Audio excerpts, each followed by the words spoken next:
Now, from the Random Studio in New York City, this is the News Update with your host, Andy's Randomness.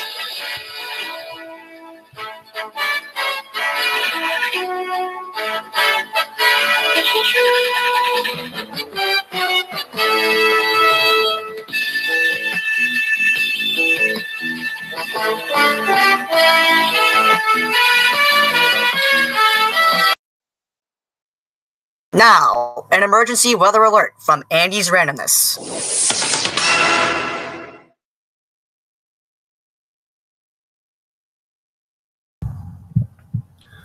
All right, welcome everyone to the Andy's News Update for August 27, 2018.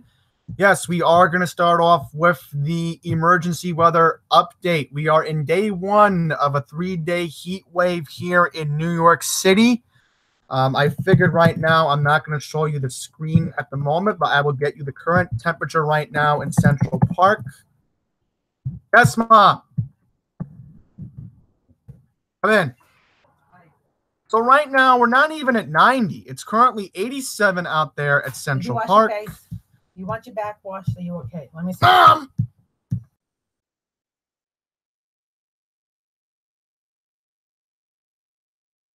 Your shorts dried up. Sorry about that.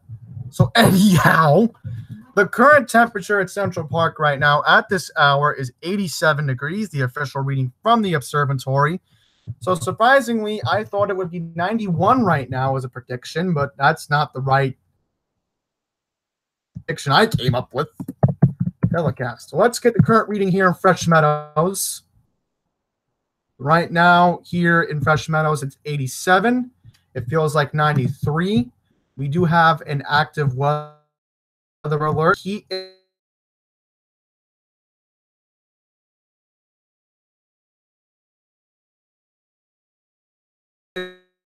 effect tomorrow. Service will go into effect tomorrow morning from 11 a.m. until 9 p.m. Eastern on Wednesday.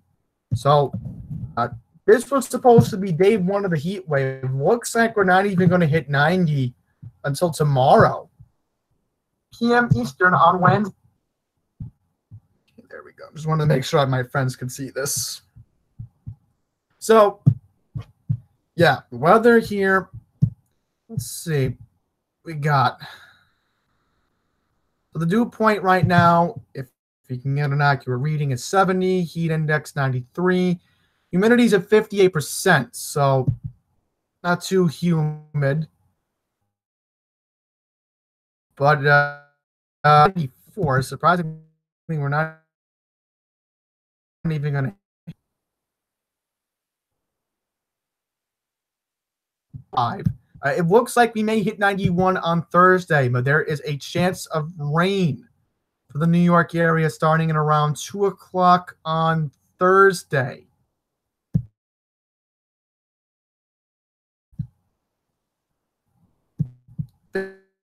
50-50 chance. So we need to check the current readings in our area right now. We'll see if any thermometer in the tri-state area in New York is reading 90. I will show you it on the Weather Underground map to give you all an idea.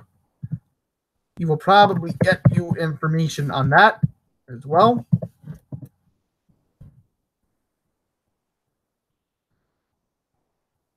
So let me just confirm it. Get the Weather Underground map. I'm trying to pull up the map, but it won't let me do it. There we go. Here's the Weather Underground map. See if it'll pull up. Yeah, it's not even loading. I thought maybe I could pull it up this way, but it's just not doing it. Let's see. This website can really be hit or miss. Excellent. There we go. So now we're going to see if any thermometers are hitting 90. So I will show you on my screen in just a sec. We will, of course, take you to my screen. Excellent. There we go. So now I'll show you all my screen. Yeah, a few 90-degree readings, not too many, but the official Central Park reading, we can get it right now. Yeah, so apparently one thermometer is 90, right by the Museum of Natural History thermometer. Yeah, one reading says 94. So we will assume we'll go to the hot spot of the tri-state area, and that is, of course, Toms River. Let's see how they are doing this afternoon, which they are always the potential of more humid weather. That's for sure. Yes, like I assumed, there are a few stations reading 90. Troubled Track State Park is reading 91 at this hour. So, and not too many in the 90s, but here we go to Trenton. Trenton, New Jersey. You go inland. 94 in Trenton today. So there already is a 90-degree reading. 90 in Trenton today. I figured for my Delmarva fans, let's check on you guys for a second. Let's see how you're doing down there. Dover is reading 89. Let's see what else we can pick up for you. Rehoboth Beach, the thermometers are going all over the place. One's reading 90, another one's reading... Oh, Lewis is reporting 90. Okay. By the shore, 81 in Rehoboth, 80 in Bethany Beach, 83 in Ocean City. Surprisingly, a few thermometers are saying mid-80s. But if we go inland to Salisbury, am I surprised about this? No. Upper 80s in Salisbury today. But if we go to our hot spot, I'm going to assume the hot spot will always be right around here. Right around Princess Anne. That surprised me? No, doesn't surprise me. So let's see. I'm not really going to go into Delmarva in depth today because it's just not really appropriate to do that when we're not even in the real stretch of this heat wave yet. So tomorrow, I'll go more in depth about it because we're really going to hit a snag tomorrow and, of course, on Wednesday for this heat to get worse.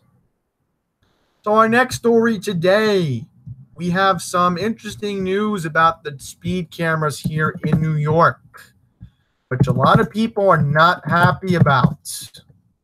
Let's read what happened with the cameras. I'm going to see if I can get you a news article about this.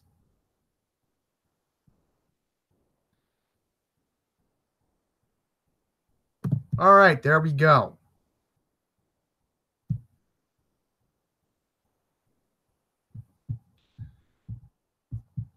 Make sure you can still see my screen.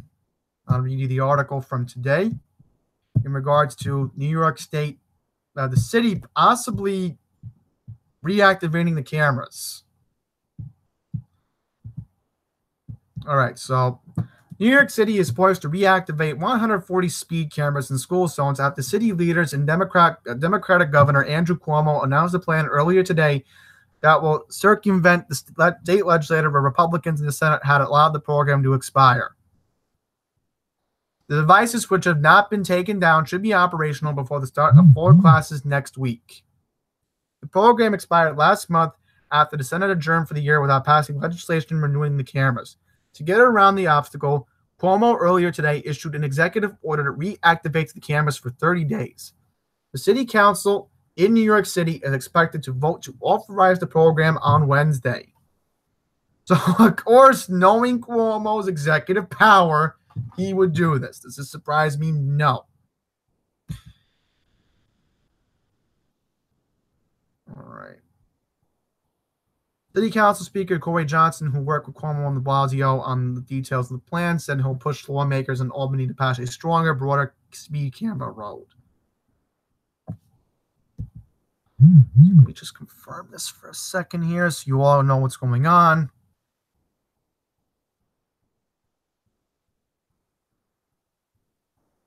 So pretty much the cameras are going to be activated for 30 more days. But what's going to happen when New York the state can't get this through? What's going to happen? Honestly, what is going to happen is the Republicans could keep control of the state Senate. It depends on what happens if Senate District number 11 flips, if Vicky Palladino wins her primary in, I would say, how many weeks is the primary? Yeah, 2 weeks from Thursday. So I figured randomly we will look up a poll and see if we can find you an update. Today we will talk about that. District 11. Trying to figure out where it is. New York. See if anything comes up.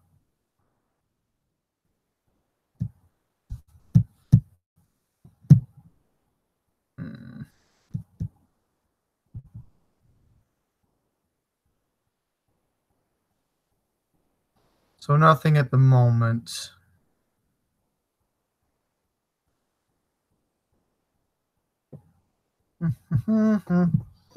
Possibly Ballotpedia could have something. See if they have updated it. I might as well show you this.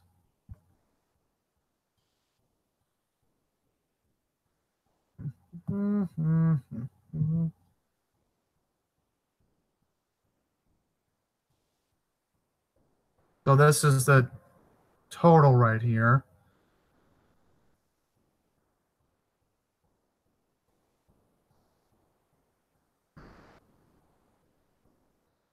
Let's see what they say.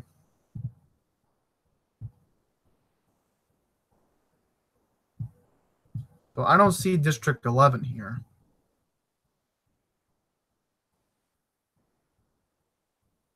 All right, so here we go. Primary candidates.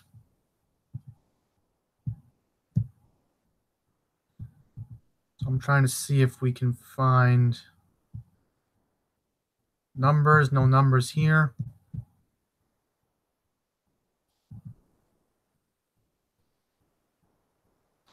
Okay, so here we go. Here's the situation right now. Now, let's say, for a weird reason, no, actually, I'm hoping it doesn't happen, but let's say Vicky Palladino wins her primary, right? Now, here's the thing. Simon Minching would still be on the ballot because Vicky Palladino did not go after the Conservative Party's endorsement. So because of this, it would still technically be, it could be a 4-person race. Now, if John Liu somehow wins, it would mean we would have a 4-person race if Vicky Palladino, let me highlight her name, wins her primary. It would be John Liu, Tony Avila, because he has independence and women's equality parties. So he would be on the ballot still. John Liu, Simon Minching, and of course Vicky Palladino. So it is possible that we could have this right here. Elaine Phillips is not losing her seat. Let's see what they have on Vicky Palladino. Just for curiosity. They have nothing. Yes, here we go. Vicky Palladino was a Republican candidate seeking election to the New York State Senate to represent District 11. Mrs. Palladino was running in the primary on September 13th, which is 2 weeks from Thursday. The general election in America as a whole is November 6th.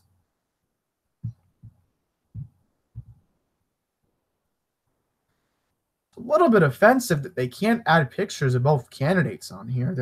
They're all over the place. But I did hear that she was leading. All right, so we'll change subjects. We'll talk about sports very quickly because I have to edit a video for you guys. I'm going to put on later today. So, look up some sports stories.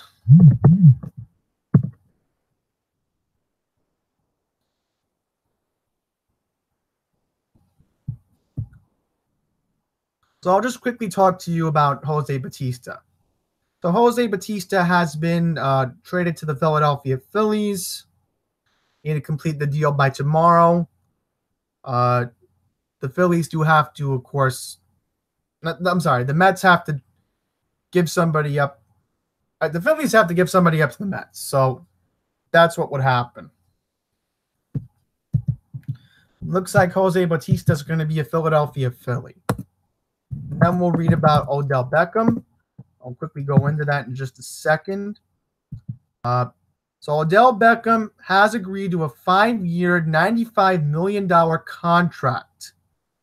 So pretty much OBJ is staying in New York.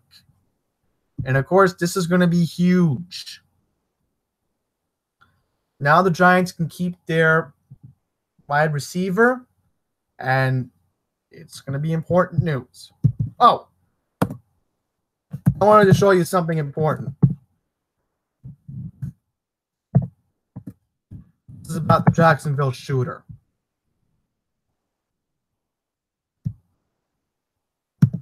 So this is an in-depth article from the Washington Post.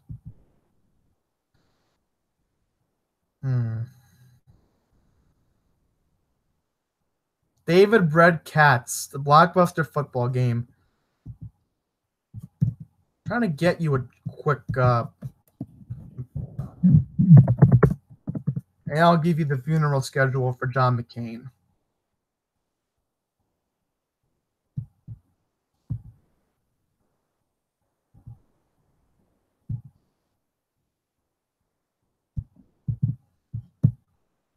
Unfortunately, I'm going to have to read the CNN article about him.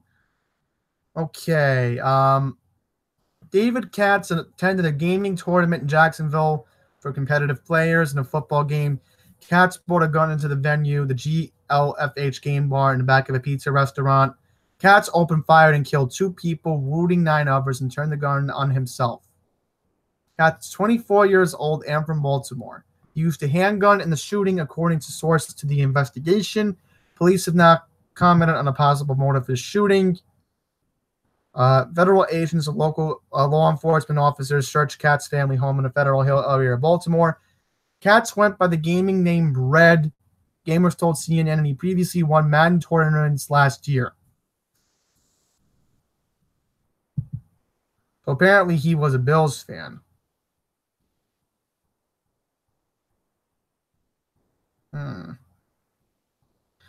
Katz had been a student at the University of Maryland. He was enrolled in September 2014. He was not registered for classes as of August 26th. He did not live on campus. So he also majored in environmental science and technology. The gunman's father is an employee of NASA. Richard Katz, an engineer, worked in the Instrument and Electronics Development Branch. So he had an interest in science. Let's pull up a picture. This is, of course, the picture of the gunman. Sad to even hear about this, but there was some info about this. Lastly, we'll just get information about... there we go. What to know about Senator McCain's funeral services. Okay, McCain will be memorialized ceremonies in Arizona and Washington, D.C. this week. The late senator will first lie in state at the Arizona State Capitol, where a private ceremony will be taking place. Sorry about that. Get rid of this. Okay, a private ceremony will be taking place at 1 o'clock Eastern on Wednesday, which would have been McCain's 82nd birthday. Members of the public will be invited to pay their respects at the state capitol from 4 o'clock Eastern until midnight Eastern on Wednesday. On Thursday, a memorial service will be held at the National Phoenix Baptist Church at 1 o'clock Eastern, with former Vice President Joe Biden speaking. In Washington, D.C., Senator McCain will lie in state at the U.S. State Capitol on Friday. where a ceremony will be taking place 10 o'clock Eastern, and a member of the public will be allowed to pay their respects from 1 p.m. to 8 o'clock Eastern.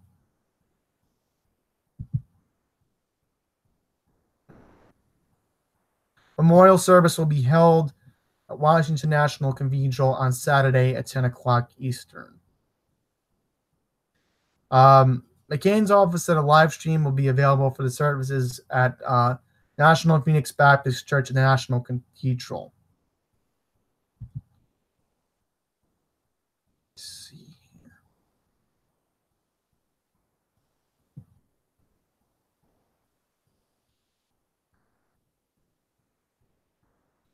McCain will be buried on Saturday.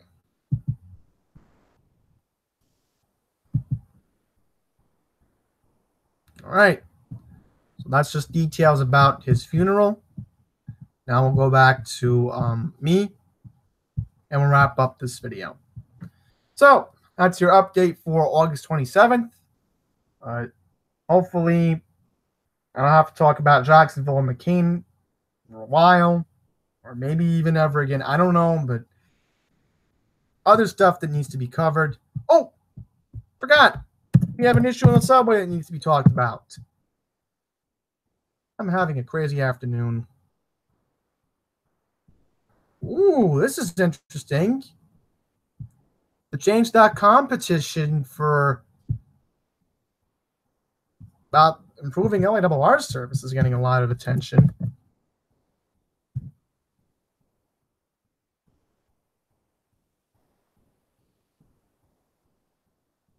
Okay, so we have a gas leak at street level near 179th Street.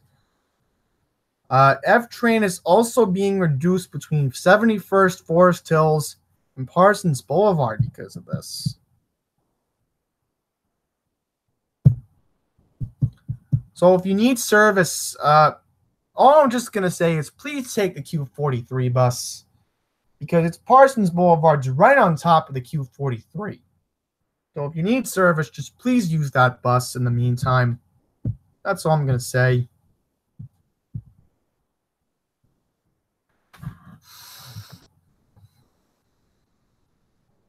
Yes, like I mentioned, please take the Q43 bus.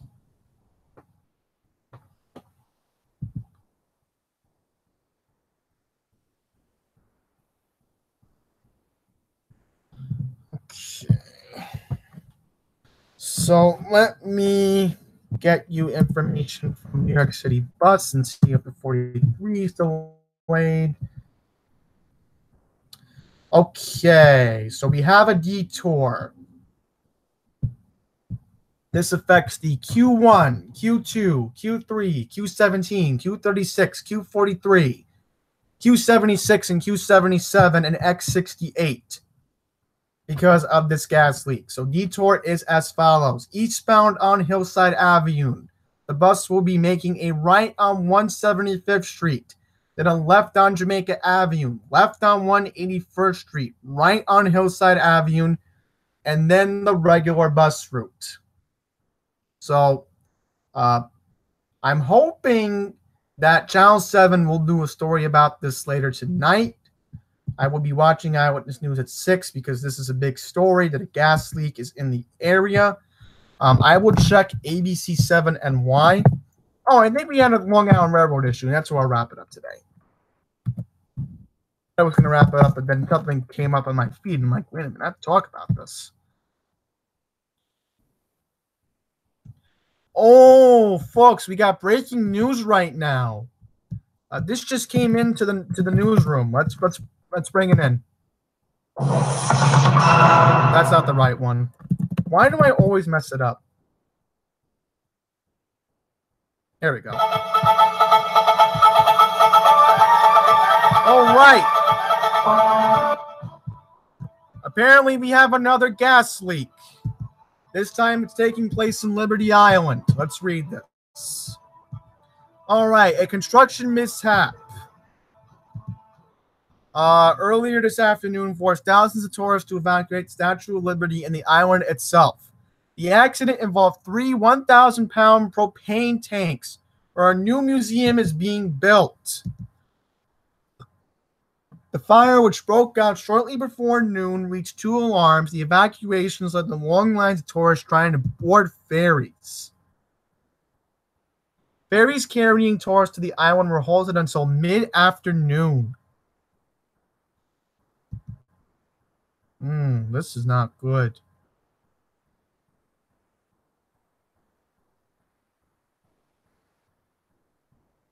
All right, so I'm trying to get you more information about the propane tank. And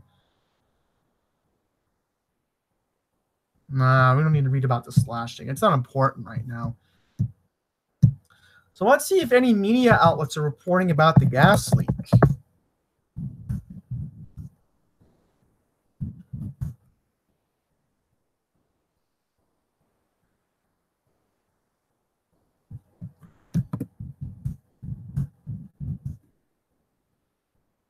That's not it.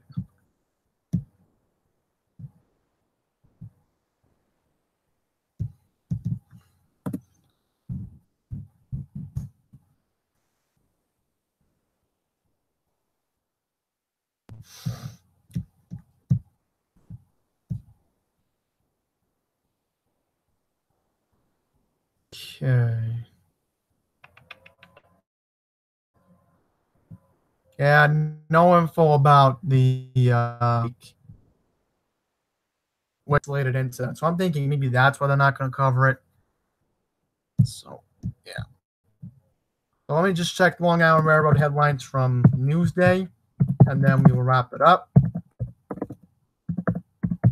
about what happened this morning.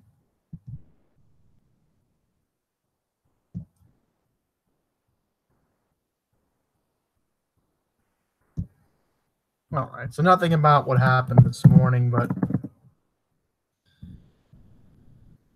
here's what happened this morning on the railroad. So we had signal problems in Jamaica, which caused a couple trains going westbound to go reverse peak back into Jamaica Station.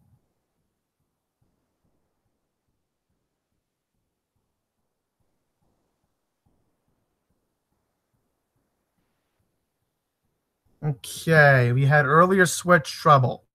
This affected the 7:57 a.m. train from Ronkonkoma due Independent 917. The train ran 22 minutes late after being delayed near Jamaica due to the switch trouble. So people were reporting that the train had to go back to Jamaica because of this. All right, so that's going to wrap up the update. Thank you for watching. If you missed anything, you can replay it. So there'll be a video later up. I hope you guys will enjoy that. That's it. Thank you for watching. Till the next one, take care.